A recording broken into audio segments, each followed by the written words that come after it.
Hola, ¿qué tal? Bienvenidos sean todos y todas. Ojalá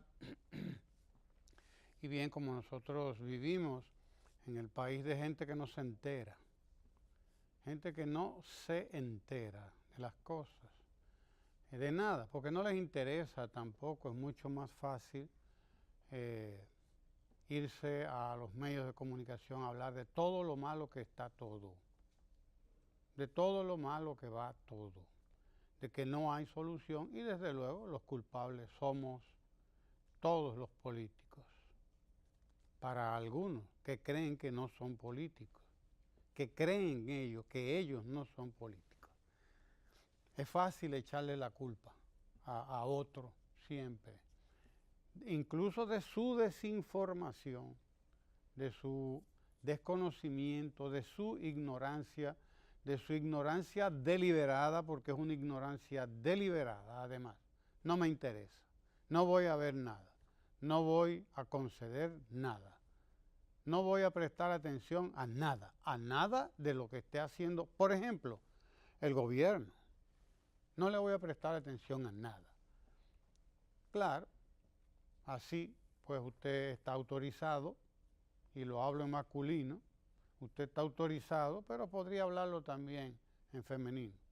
Autorizado, autorizada a desautorizar a todo el mundo, a desbarrar contra todo el mundo, a decir que usted es el que tiene la razón y usted está muy bien. Así hay gente que se levanta aquí a eso todos los días y parece que le pagan también por eso y no parece que le paguen mal. Se dedican a eso todos los días. Por ejemplo, hoy decía uno de estos sabelotodos, de estos sabiondos, que aquí no hay políticas dirigidas hacia la juventud. Pero venga, ¿en qué país es que usted vive? ¿En qué país es que usted vive? Hay políticas que están dirigidas a la juventud, las que puede el Estado, y como nunca antes el Estado dominicano está hoy preocupado por precisamente la juventud. Aquí mismo, casualidad, no sé si casualidad, eh, aparece hoy el anuncio del Ministerio de Trabajo, Ministerio de Trabajo, donde aparece la información aquí en este diario. Anuncia programa Primer Empleo. Se beneficiarán 6.200 jóvenes. Dice esta información que da el ministro Winston Santos del Ministerio de Trabajo. Programa que anunció el presidente de la República el pasado 27 de febrero, programa del primer empleo, para dirigirlo hacia 10, 15 mil, 20 mil, no sé, jóvenes. Van a comenzar con 6.200 jóvenes. Aquí informa el ministro Winston Santos. El ministerio anunció el inicio del programa del primer empleo, que en su etapa inicial favorecerá a 6.200 jóvenes. Esa fue una rueda de prensa de ayer del Ministerio de Trabajo, del ministro Winston Santos. A partir de este viernes 10, o sea de hoy, óigalo, a partir de este viernes 10 de mayo, se abrirá la convocatoria, o se abre la convocatoria para personas entre 18 y 29 años de edad, quienes tendrán la oportunidad de adquirir experiencia laboral, porque uno de los problemas de la juventud para adquirir trabajo en la sociedad nuestra es que se le endilga, ¿no?, que no tiene experiencia. Pero ¿cómo va a tener experiencia si no trabaja? ¿Cómo va a adquirir experiencia si no le dan trabajo? Tiene que adquirir experiencia trabajando de alguna manera. Entre 18 y 29 años de edad, jóvenes 6.200 tendrán la oportunidad de adquirir experiencia laboral bajo la modalidad de entrenamiento para la inserción laboral en empresas formales. Llamó a los jóvenes a acercarse el ministro Winston Santos a la sede del Ministerio de Trabajo o a sus dependencias en todo el país, las dependencias del Ministerio de Trabajo, para someterse al proceso, llenar papeles, etcétera, etcétera, etcétera. El objetivo del programa, dice el ministro de Trabajo, es fomentar el ingreso de jóvenes a una experiencia de trabajo, de primer empleo. Programa de primer empleo que anunció el presidente de la República el pasado 27 de febrero en su discurso. Empresas del sector formal serán las que reciban a estos jóvenes y les permitirán obtener experiencia, mejorar sus ingresos y acceder al mercado laboral, dice el ministro de Trabajo, en condiciones favorables. El entrenamiento será efectuado mediante alianza público-privada con empresas de las diferentes ramas de la economía. El programa tendrá el apoyo del gobierno y una alianza desarrollada con la Dirección General de Programas Especiales de la Presidencia y el Programa de Desarrollo con Solidaridad ProSoli. Anunciando está el presidente este programa, que ya había avisado de él en su discurso el 27 de febrero, que comienza con 6.200 jóvenes de entre 18 y 29 años, programa de primer empleo. El compromiso de la empresa privada es de mantener trabajando a estos jóvenes a partir de dentro de 2 años, ¿no? O sea, después de los 2 años que ellos estén en la empresa, el Estado le estará pagando una parte del salario, es decir, un subsidio, y la empresa privada, cual sea, le va a pagar la otra parte del salario. Es decir, la empresa se estará beneficiando por un tiempo, 1 año, 2 años, no recuerdo, creo que 2 años. Se estará beneficiando de ese trabajador subsidiado por el Estado. Solamente tendrá que pagarle una parte del salario y el Estado se está beneficiando por un lado, pero se está beneficiando la empresa, el Estado y el joven de entre 18 y 29 años, porque él está adquiriendo conocimientos, él está adquiriendo experiencia. Está adquiriendo experiencia en un programa que no estamos inventando tampoco nada nuevo, puesto que el programa existe ya. Este tipo de programa existe en otros países, ha tenido resultados. Y ese es uno solo de los tantos programas que hay dirigidos a la juventud. Uno solo de los tantos programas que hay dirigidos a la juventud, que ha dirigido este gobierno incluso, y que ese otros se venían aplicando ya desde antes. Podemos mencionar los programas de becas. Existen, ahora mismo hay miles de estudiantes dominicanos estudiando en Estados Unidos, estudiando en Europa, a cuenta del Ministerio de Educación Superior de Ciencia y Tecnología, el MESIT. Ahora mismo hay miles de jóvenes estudiantes especializándose en maestrías y en doctorado, en ciencia, en tecnología y en cuantas cosas, Esos son también programas dirigidos hacia la juventud, por lo tanto, ¿hacia quién es que están dirigidos? Hacia la juventud, son todos jóvenes, casi todos muy jóvenes, que acaban de terminar su carrera en la universidad y están cursando ya programas de maestría y algunos programas de doctorado en los Estados Unidos, en Europa, otros están algunos estarán en China, había algunos en Taiwán, etcétera, etcétera. ¿A quién sino a los jóvenes están dirigidos esos programas? Señores sabiondos, que dicen que no hay programas dirigidos a los jóvenes en la República Dominicana y que nadie está pensando en la juventud, decía un señorón de esos que saben mucho. Sí, señor. Pero además de eso, todos los programas una buena parte de los programas de República Digital, buena parte de nuestra juventud está también ya en una parte de ella haciendo cursos en el Instituto Tecnológico de las Américas, otros están en otros centros técnicos y tecnológicos. El Infotep tiene a miles y miles de jóvenes aprendiendo diferentes carreras técnicas. ¿De qué es que estamos hablando entonces?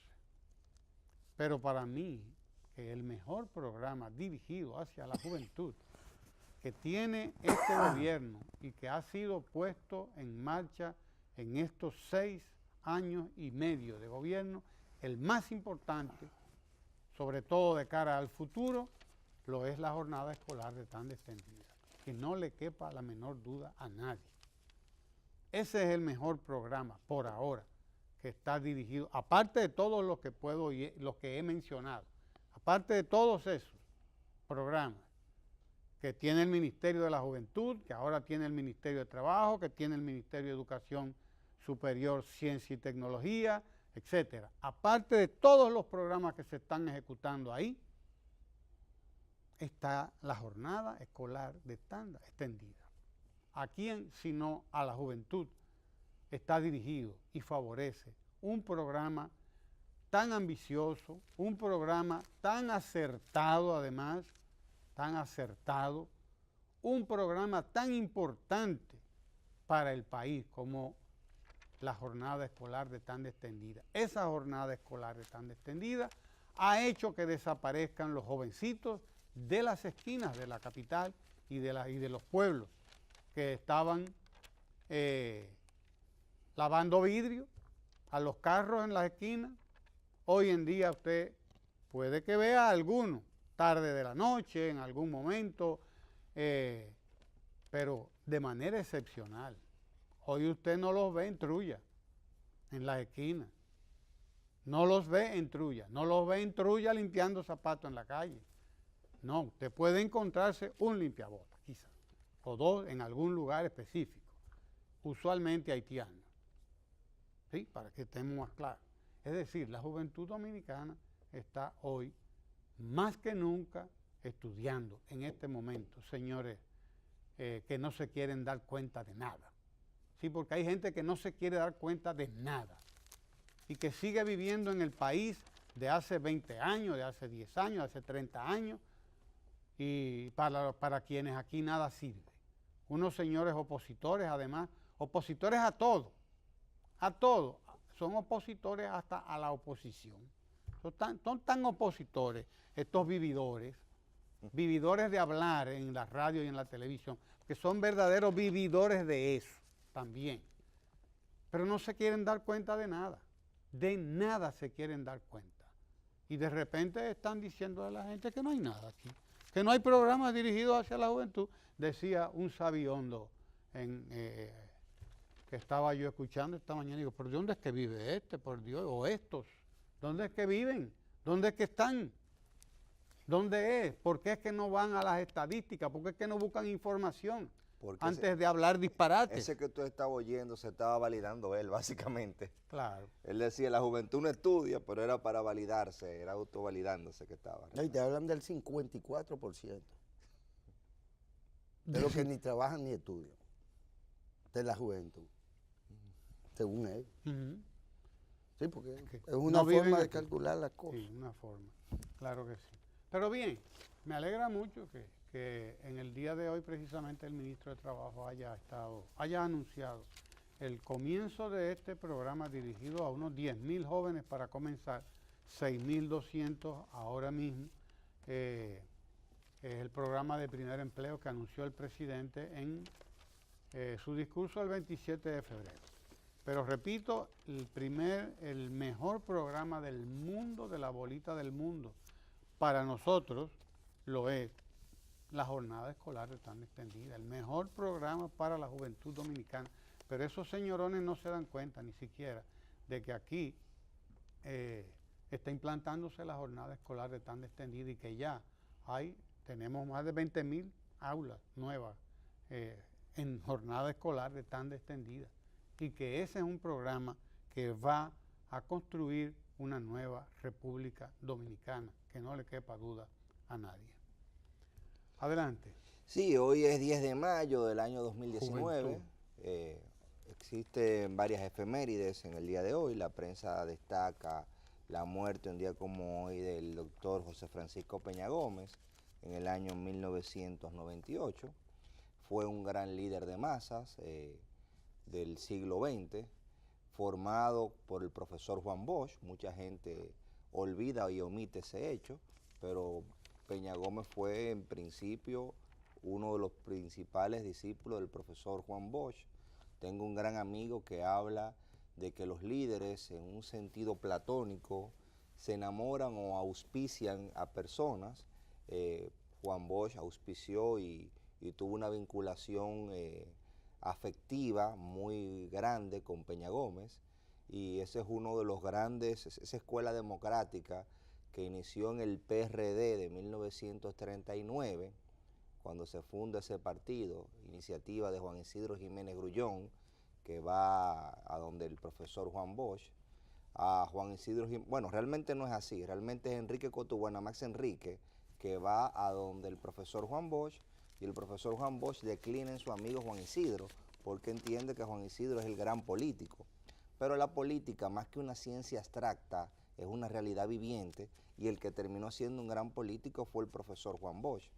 En ese contexto, cuando viene a República Dominicana, Peña Gómez es una de las personas que se le acerca, tenía condiciones de orador, había sido maestro, locutor, y pasa por ese proceso de formación y de formación política.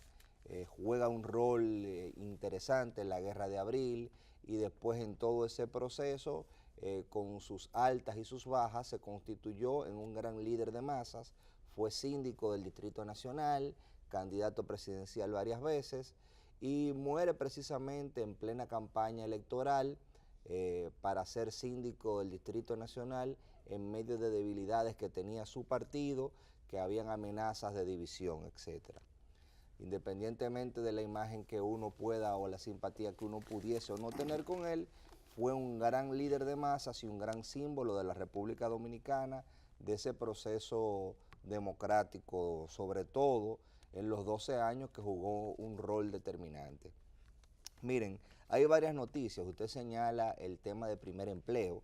Yo solamente quisiera agregar que es una solución interesante, porque aquí tuvimos un tranque con una ley de primer empleo.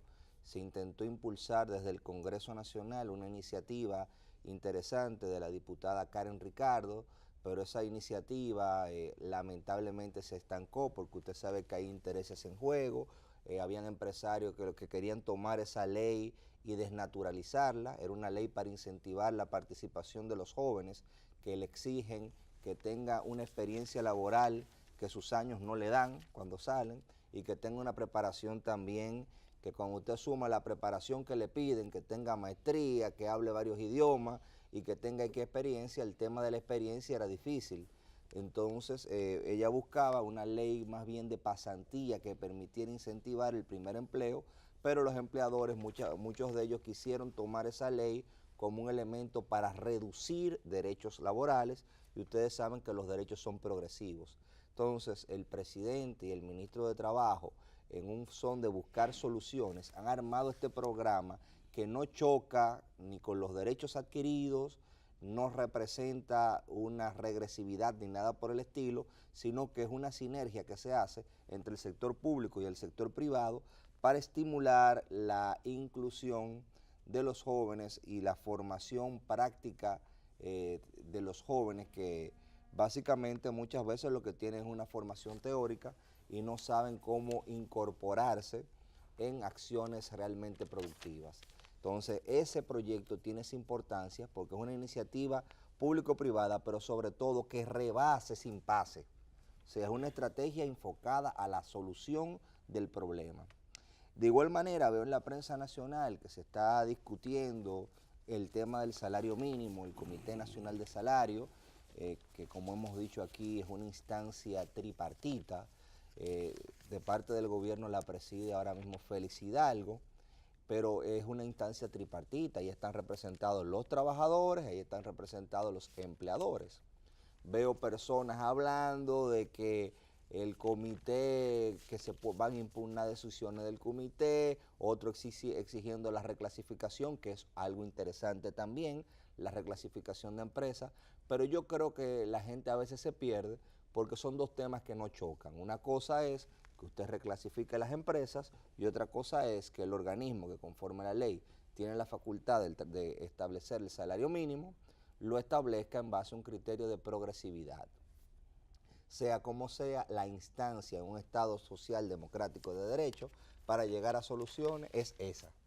Porque yo creo que la gente cuando habla del comité cree que el comité es el gobierno, y vuelvo y repito, el comité es una instancia tripartita, o sea que tiene tres partes. Un lado el gobierno, un lado los empleadores y otro lado los trabajadores. O sea que es el mejor lugar para debatir cualquier situación de consenso y no es un enemigo que representa el gobierno ni que representa a los patrones, o sea, es un organismo que mejor conformación no puede tener. De hecho, el papel del Estado es un papel inclusive de árbitro. ¿Por qué? Porque estamos hablando de factores productivos y en esos factores productivos el Estado lo que hace es que es un árbitro respetando lo que dice la Constitución de la República en su artículo 62, que el trabajo es una obligación fundamental y un derecho fundamental, pero también una obligación fundamental, tanto derecho como obligación, porque el sostén de cualquier nación democrática es siempre el trabajo. Entonces, en ese sentido, nosotros entendemos y queremos recordar que el gobierno de Danilo Medina ha hecho aumentos salariales históricos, inclusive una vez hizo un aumento de un 20% del salario mínimo. Lo que pasa es que teníamos y venimos de una deuda social atrasada, una deuda social muy atrasada que tenemos en materia de salarios y en todos los órdenes, y la reorganización se va haciendo paso a paso. Un árbol no nace de un momento, como decía Juan Bosch en uno de sus escritos al explicar la dialéctica, y decía que todo era un proceso. Miren, hay un tema que yo quiero hablar, y es un tema también de gran trascendencia, y que es un mérito que hay que reconocerle al actual ministro de Salud Pública y al Servicio Nacional de Salud. Todos sabemos el tema que representa aquí la alta mortalidad materno-infantil. El ministro de Salud Pública, como estuvo acá compartiendo con nosotros en el programa, nosotros le preguntábamos precisamente ese desafío, porque habían salido unos reportes, ustedes recuerdan, del alto índice que tenemos en esa materia de mortalidad materno-infantil. Y la primera noticia que nos dio, miren, a partir de la aplicación de los protocolos, que son los pasos que tienen que seguirse en el caso de los embarazos, toda una serie de pasos, esos son los protocolos a los que los médicos tienen que adherirse, ha comenzado a reducirse la mortalidad materno-infantil. Entonces él presentó estadísticas que establecían que aproximadamente un 26% se estaba reduciendo. Yo quiero compartir que el Hospital Materno Reinaldo Almanzar logró un 0% de mortalidad materno-infantil en este periodo. Y cuando usted ve eso, un 0%, y dice que es uno de los primeros hospitales que comenzó a ser certificado por el Ministerio de Calidad, del Viceministerio de Calidad que tiene el Ministerio de Salud Pública. O sea, el Ministerio de Salud Pública está haciendo un proceso con los protocolos, haciendo unas inducciones a los médicos, enseñándoles que tienen que sujetar todo a una serie de pasos escalonados y sistemáticos. Y en el caso de ese hospital, ustedes saben que el concepto de calidad total que nos viene de Edward Deming, un norteamericano que trabajó en el tema de la fabricación de armas en la Segunda Guerra Mundial y que después fue a Japón y las empresas japonesas utilizaron el control estadístico de procesos que él utilizaba para ellos eficientizar cómo ellos manejaban sus industrias, permitió en el caso de Japón un gran crecimiento de su industria automovilística que desplazó a los norteamericanos y fue en base a tomar ese criterio de calidad total y de control de procesos. Eso que comenzó, como dije, en el área militar, se pasó al área industrial, ha ido extendiéndose a una serie de ramas y de disciplinas, y el control de procesos y el criterio de calidad ya es una herramienta indispensable. En el caso del Ministerio de Salud, lo está aplicando con ese viceministerio y está vinculándolo a lo que es el cumplimiento de los protocolos. Básicamente se ha determinado que si se cumplen esa serie de pasos, hay menos mortalidad o se reduce prácticamente a cero la mortalidad materno-infantil. Entonces, la prueba de eso ha sido los éxitos que ha obtenido este hospital al aplicar los protocolos y reducir a cero en este periodo la mortalidad materno-infantil. Eso es un éxito que hay que reconocerlo en una gestión de gobierno que se ha caracterizado por priorizar la salud.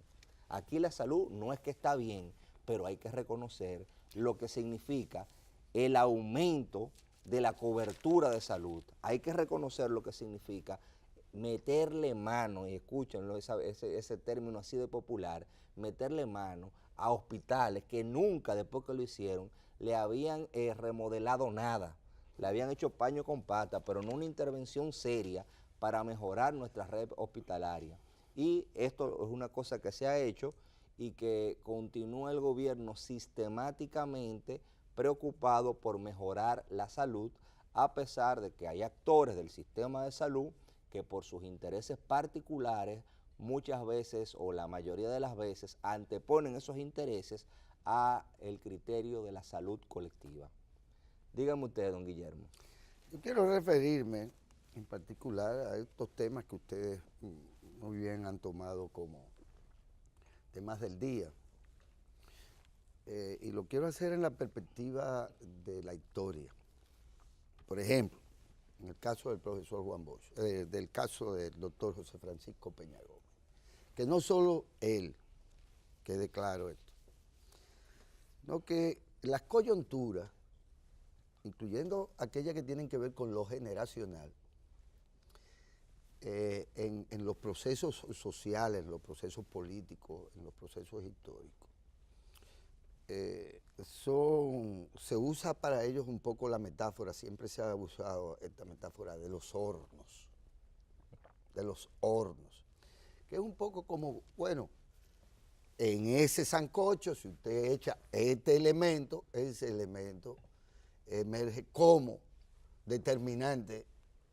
Por eso se habla también de que, bueno, que lo que pasa es que por ahí anda Ramón tratando de echarle una pata de jabón al sancocho. Porque entonces, si usted le echa una pata de jabón al sancocho, se daña el sancocho. Porque ahí es donde se fragua la gente, ahí es donde se fraguan los líderes. Aquí hay gente que entiende la política de una manera tan folclórica, que cree que un liderazgo histórico, fraguado en los hornos propios de la historia,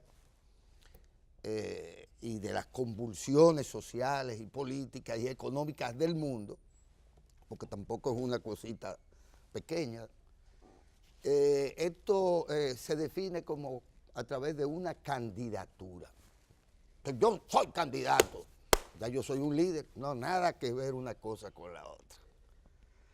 Nada que ver una cosa con la otra. Y lo digo a propósito de lo interesante que es recordar a una personalidad como el doctor José Francisco Peña Gómez. Que fue el líder sin ser candidato.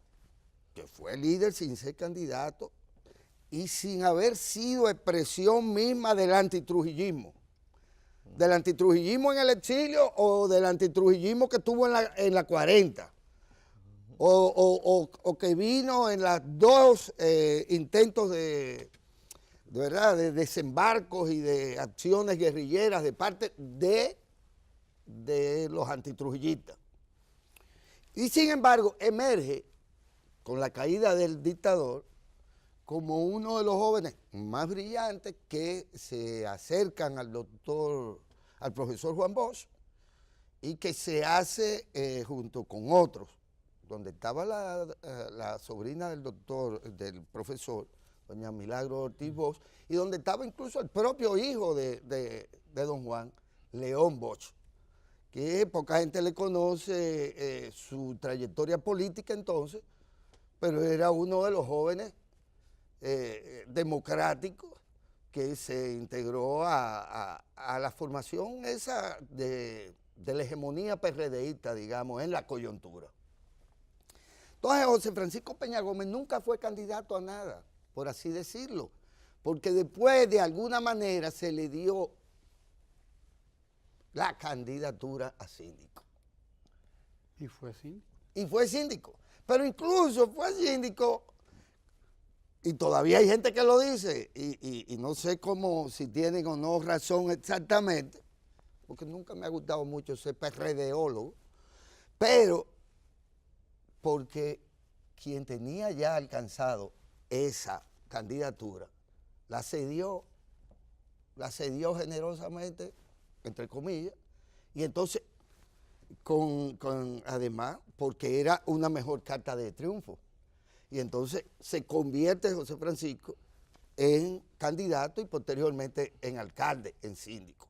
Pero fíjense además que muchos que fueron candidatos, ninguno tuvo el perfil de su líder, de quien emerge como la estrella con luz propia, como él mismo se definió en los años 70, en el 70, el 71, él era, para distanciarse del liderazgo del profesor Juan Bosch, decía, no, es que ya yo tengo luz propia. Y eso es lo que da. Pero antes de que don Antonio Guzmán pensara, o el otro Jacobo, que ya, y es lo que lleva quizás al PRD en el 78, ya el doctor José Francisco Peña Gómez tenía un perfil internacional que le convertía no en el candidato a don Antonio Guzmán o Jorge Blanco o cualquier, ¿cómo se llamaba el turco? Magluta o cualquier otro que apareciera por el camino. Que no era turco. Claro, lo sabemos que no era turco, pero era balsano al fin y al cabo. Es que los turcos dominicanos son eso. Bueno. No son de Turquía. Claro, lo sabemos todo. Ahora, igualdad. Entonces José Francisco Peña Gómez se codiaba con el liderazgo político internacional, sin lugar a dudas. Y como dije, murió el pobre, entregó sus últimos días a favor de su partido y fue candidato a alcalde desde la cama, desde su lecho prácticamente de muerte. Entonces quiero destacar esto. Los líderes no son candidatos, aunque lo sean. Son líderes. Y, bueno, el líder además lo hemos hecho candidato a senador, o lo hemos hecho candidato a síndico, pero era líder antes de ser candidato, claro, o por encima de ser candidato a cualquier cosa. Es que el candidato es una propuesta, como te dice. Exactamente, eso no tiene que ver. Yo oigo gente aquí que entiende que eso da liderazgo. No, no, es lo contrario. Ahora, tiene que haber una coyuntura, y puede haber una coyuntura histórica que aún a una persona como una coyuntura que saca del juego, por ejemplo, a Fernández Domínguez, trágicamente, y le da una preponderancia a una figura que estaba siendo señalada meses antes como el jefe de los cacos blancos. Represiva. Como una figura represiva, ajena a la lucha por la democracia, digamos.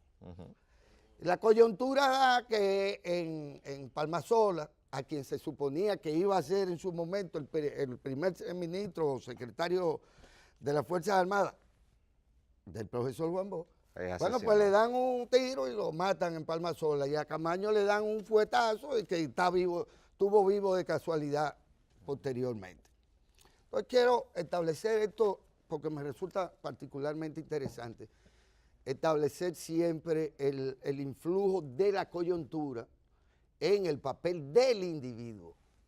Y ahí aparece el líder, ahí aparece el dirigente, y ahí aparece el organizador, ahí aparece el propagandista, ahí aparece el teórico, el intelectual, y cada uno dentro de esto que yo llamo el sancocho, la coyuntura, pues tiene roles en los que se va especializando y en su momento pues se intercambian estos roles.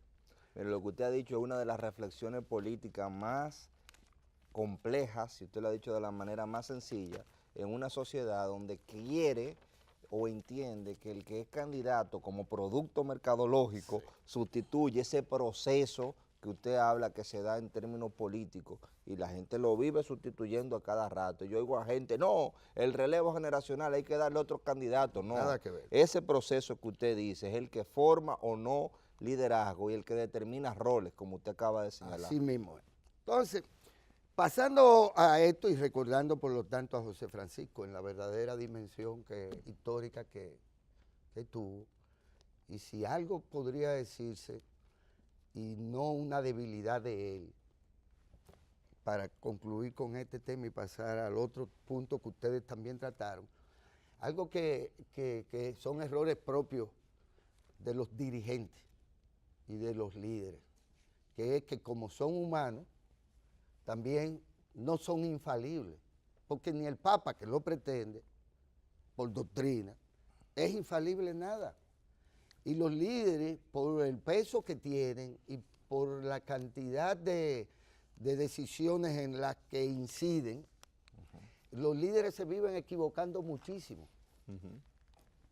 Barça, no es verdad que son infalibles nada. Ni que todo es planeado. No, ni que todo es planeado, porque no todo en el devenir resulta del plan humano o del plan de los individuos. Hay circunstancias pues, verdaderamente propias de la incertidumbre. Una variable que nadie puede ponerle valor anticipadamente. Ahora, los líderes, digo esto, que se equivocan, porque quizás al final de cuentas, la peor equivocación que pueda cometer alguien es que estar mal acompañado. Mal acompañado. Y de tener gente infiltrada en su alcoba, o desde el que casarse mal, o el casarse bien, sí, tener gente desde ese tipo de situaciones. Quintas columnas. Quinta columna, esto es más viejo que los griegos. Quintas columnas. Pues, decididas esencialmente por el líder, porque los líderes se enamoran como yo me enamoro de las mujeres. Así es. Se enamoran. Y claro, naturalmente, me he equivocado toda la vida. Y bueno, y ellos quizás no siempre, pero muchas veces. Y están, sí, gracias. Y están, a veces, entonces yo reivindico esto de que es mejor estar mal acompañado, solo que mal acompañado. Y yo creo que si algo le sucedió a muchos de nuestros, no candidatos, sino de nuestros líderes nacionales e internacionales, es que no se podían cubrir de todo y han estado o estuvieron, y es el caso del doctor José Francisco Peña Gómez, el propio Don Juan, y el propio Manolo y Maximiliano, y sabe Dios quién, probablemente fue que estuvieron muy mal acompañados por algunos amigos suyos. Ahora, paso al otro tema que me interesa, que es el tema de las políticas de empleo frente a los jóvenes. Que se insiste en que aquí no hay política de eso, porque la idea es que aquí no existe política de nada. De nada. Hay leyes que no, pero es que las leyes no sirven para nada. Todas no se necesitan, incluso porque ya están todas escritas, es lo otro que no existe. Pero bueno, en ese contexto yo quiero decir, y no porque sea la primera iniciativa, ni la más importante quizás, destacar esto de que el recién inaugurado Centro Tecnológico Regional Regional Este del Instituto Nacional de Formación Técnico Profesional Infotec, que dirige este buen amigo Valle, dará oportunidad para la formación de 94,000 técnicos, gracias a las 5.225 acciones formativas con que cuenta la región para este año 2019 en un revolucionario modelo de formación dual. La nueva estructura puesta en funcionamiento por el presidente Danilo Medina lleva a cabo un proceso de capacitación que permite a los estudiantes aprender un oficio en un periodo de 6 meses a 1 año. El Centro Tecnológico de la Gerencia Regional del Infotec, esto queda por ahí en Villahermosa, según entiendo, en San Pedro de Macorís, ¿verdad? No es en San Pedro, en Villahermosa. El jefe de Estado realizó el corte de cinta, esto es por ahí por Atomayor, creo que. Atomayor del Rey.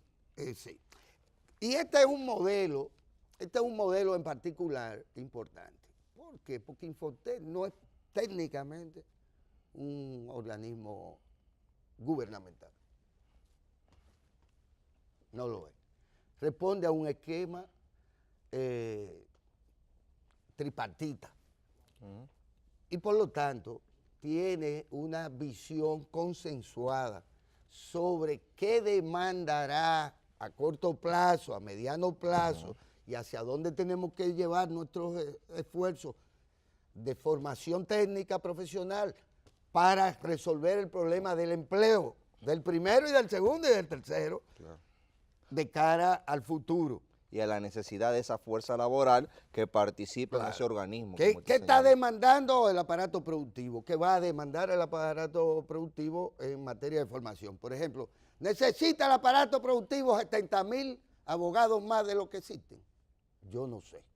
Pero probablemente necesitemos más ingenieros químicos, o necesitemos más desarrolladores informáticos, o necesitemos cualquier otra cosa más. Y en el caso de la formación técnico profesional, vocacional, pues es inmenso el aporte y la política, lo beneficioso de la política, de preparar la mano de obra joven, porque ya quién se va a poner a formar y que a Ramón Tejeda.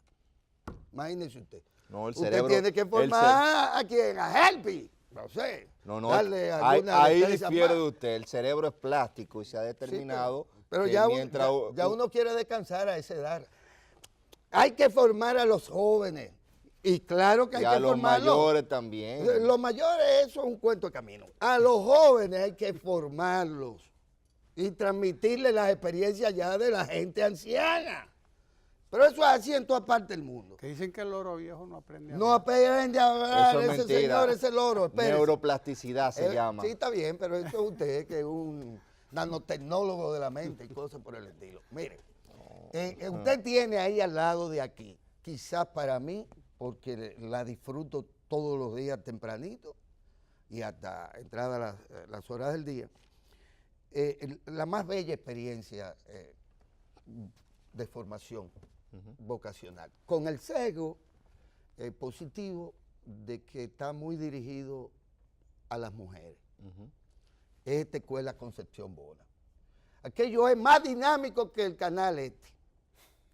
Ahí se mueve todo y usted ve a esas mujeres, porque además esto es quizás lo que más me inquieta, que no veo hombres. Y estoy viendo todos los días mujeres que aunque ya hayan parido 2, tienen 20 años, tienen 24. Que aunque ya le hayan parido a dos maridos o a 3, tienen 25, son jóvenes y lo van a hacer los próximos 20, 25 años más. Es decir, son jóvenes. Y cuando usted ve realmente quiénes están accediendo a los distintos puestos de trabajo, eso no es el resultado de una casualidad, eso es el resultado de un conjunto de políticas que están orientadas precisamente a garantizar esa transición generacional, que no quiere decir que yo le voy a dar el empleo mío a cualquiera que se presente por ahí, o que no quiere decir que, ¿verdad? Por razones de edad. Por razones de edad o de sexo. O que yo, por ser candidato, quiera ser líder. Que usted debiera. O que yo quiera ser líder, sí, es verdad.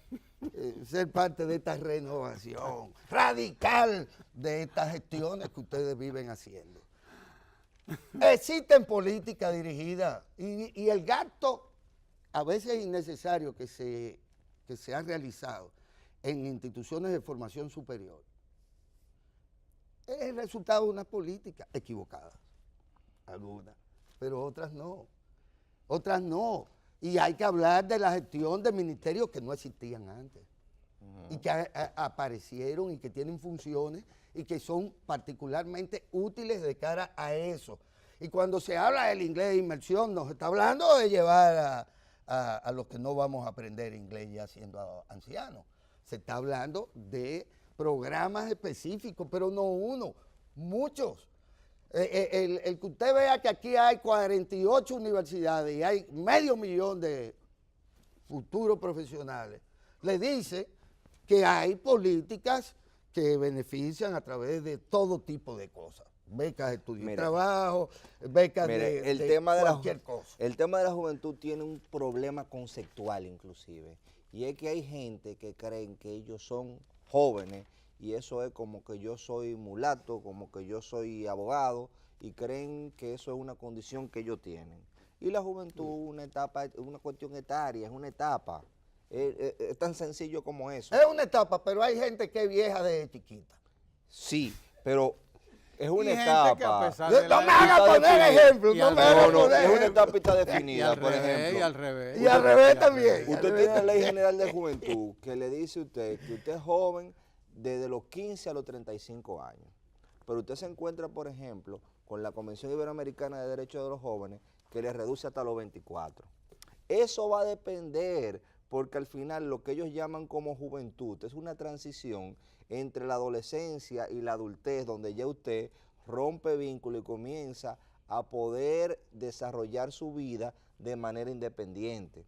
Entonces, la política de juventud es una política transversal que se expresa en la salud pública, que se expresa de manera diferente en, por ejemplo, hasta en la construcción de una calle. Entonces yo veo gente, no hay una política de juventud, hermano. Cuando se le hace una calle a una comunidad, hasta ahí hay política de juventud, porque esa calle puede ayudar a que los jóvenes, las personas que están en esa etapa, puedan cumplir una determinada función. O sea, las políticas de juventud son transversales, y si algo ha caracterizado esta gestión de gobierno, cuando usted coge su promesa de campaña, que es una promesa en germen, y usted comienza a ver las ejecutorias que se están haciendo con los mecanismos de gestión pública, usted ve que el tema de la juventud tiene un peso, y ese peso, por ejemplo, en el caso de la reducción de la pobreza, eso es parte de una política que va dirigida también a los jóvenes y a los ancianos, porque es una cuestión integral, que esta gente muchas veces lo quieren separar. Mira, lo único malo de todo eso, ¿sabe qué, profesor? Es que es cuando ya los hijos son los que mandan a uno. Pero a usted le está pasando eso. Todavía, pero voy muy cerca. Pero mire, yo voy detrás de unos amigos míos que están en fila antes que yo.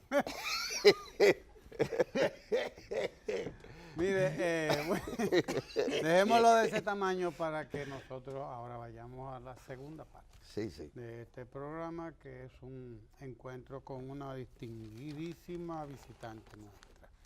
Es embajadora de la hermana República de Cuba en la República Dominicana. Lo es Milagros Karina Soto Agüero, excelentísima embajadora cubana en República Dominicana, recién llegada prácticamente. Y mire, aquí hay muchos Agüeros, muchos Soto y muchos Karina y muchos. Pero Milagros Karina Soto Agüero solo una. Es la nueva embajadora cubana en nuestro país. Así que vamos a recibirla ahora mismo. No se mueva de ahí.